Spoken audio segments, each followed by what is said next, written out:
nous vous présentons les conditions de prescription d'activité physique et sportive pour les patients en surpoids ou obésité. Ceci selon le document référentiel de la HAS. La prévalence du surpoids est de 41% et 25,3% respectivement chez les hommes et chez les femmes. La prévalence de l'obésité globale est de 15,8% pour les hommes et de 15,6% pour les femmes. Par contre, la prévalence de l'obésité abdominale est de 41,6% et 48,5% respectivement chez les hommes et les femmes. Le surpoids et l'obésité sont dus à un déséquilibre alimentaire quantitatif, associé le plus souvent à un déséquilibre qualitatif avec excès de graisse et de sucre raffiné. S'associent d'autres facteurs qui favorisent la prise de poids, le niveau d'activité physique insuffisant, la sédentarité, la quantité insuffisante de sommeil et d'autres facteurs génétiques divers. Les patients obèses présentent des comorbidités dont les complications ostéo-articulaires, l'asthme, les troubles respiratoires du sommeil, les maladies hépatiques, un reflux gastro-œsophagien, une maladie rénale, des épisodes d'incontinence urinaire, une maladie veineuse et ou lymphatique, des maladies de peau et généralement ces patients sont aussi dépressifs. Les patients obèses avec une obésité abdominale ont souvent d'autres facteurs de risque cardiovasculaires et métaboliques associés. Hypertension artérielle, dyslipidémie, syndrome métabolique, prédiabète ou diabète de type 2, pour lesquels l'activité physique a aussi des effets bénéfiques. L'IMC, indice de masse corporelle, est prédictif du pourcentage de masse grasse corporelle et des risques pour la santé. Le surpoids chez l'adulte se définit par un IMC supérieur ou égal à 25. L'obésité chez l'adulte se définit par un IMC égal ou supérieur à 30. Le périmètre abdominal ou tour de taille se mesure à l'aide d'un mètre ruban. Son augmentation définit l'obésité abdominale. Le tour de taille ne doit pas dépasser 108 cm chez l'homme et 88 cm chez la femme non enceinte.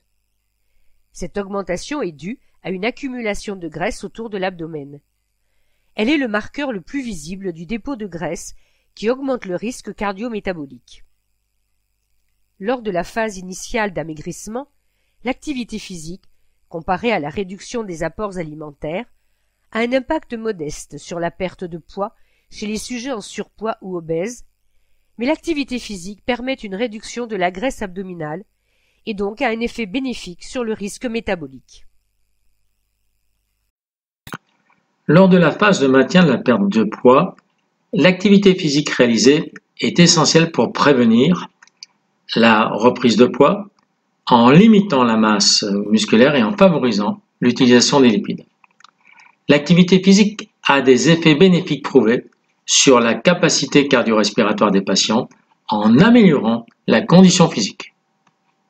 Voici les éléments dits vertueux d'un programme de perte de poids avec un objectif initial de moins 10%. Il s'agit de corriger les facteurs de risque,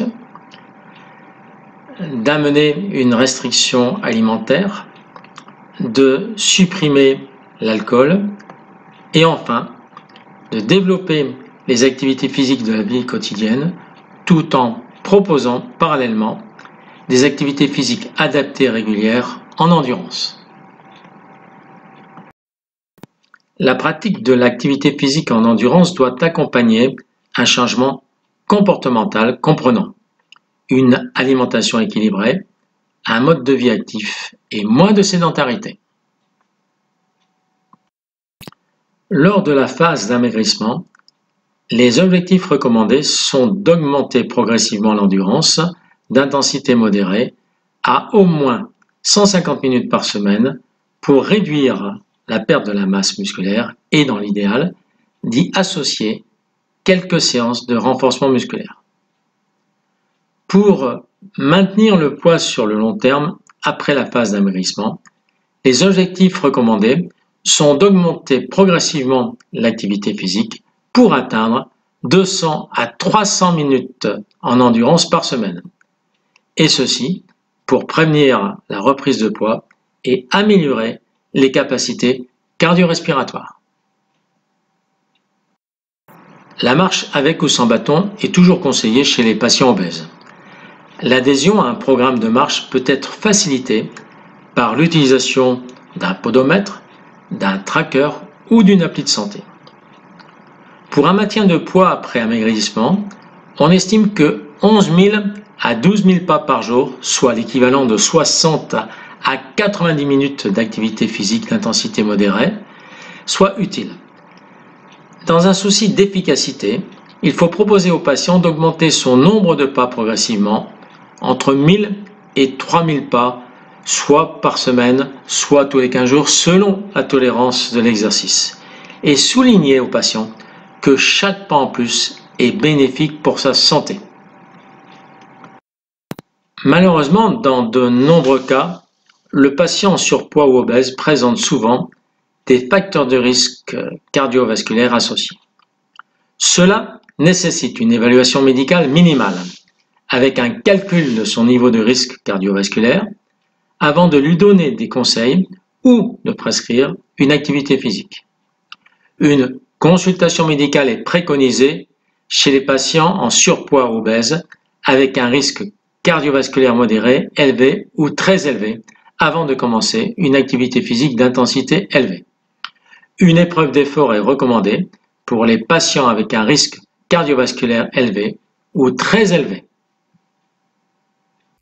Les principes de prescription de l'activité physique sont les mêmes que chez les adultes en bonne santé, avec quelques précautions et dans le respect des points de vigilance et des contre-indications liées au surpoids et à l'obésité, aux comorbidités souvent associées et au niveau de risque cardiovasculaire.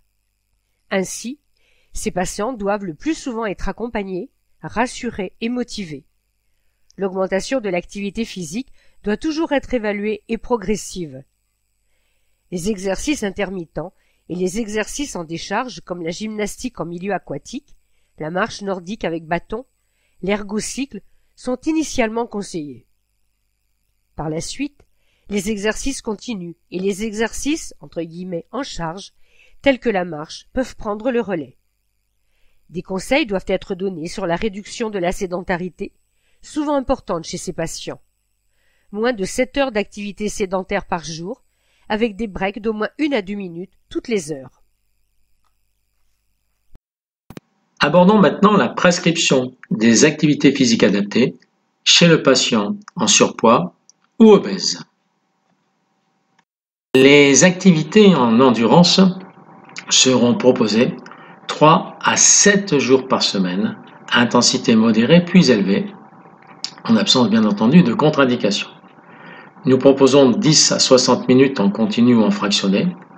Pour cela, il faudra s'aider d'un podomètre, d'un tracker d'activité, d'une appli de santé pour objectiver les progrès.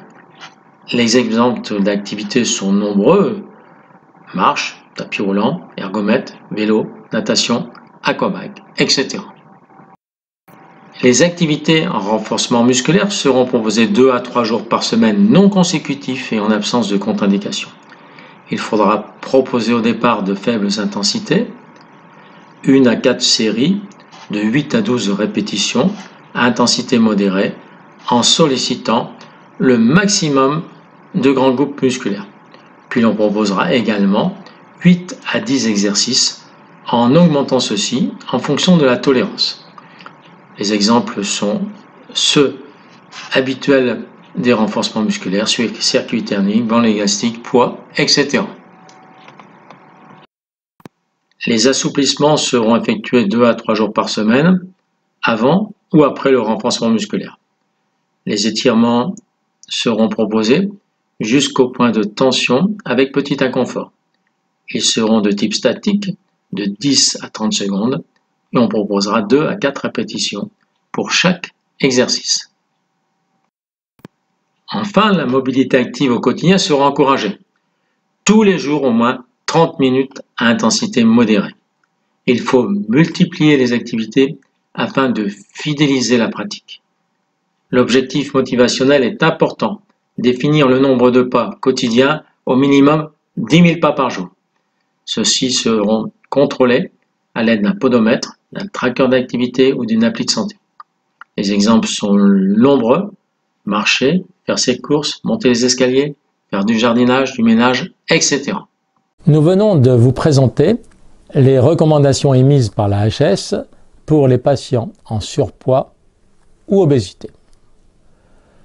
L'objectif est de permettre à ce patient déconditionné de reprendre progressivement une activité, de réduire la perte de masse musculaire lors de la phase d'amaigrissement et d'éviter une reprise du poids après celle-ci.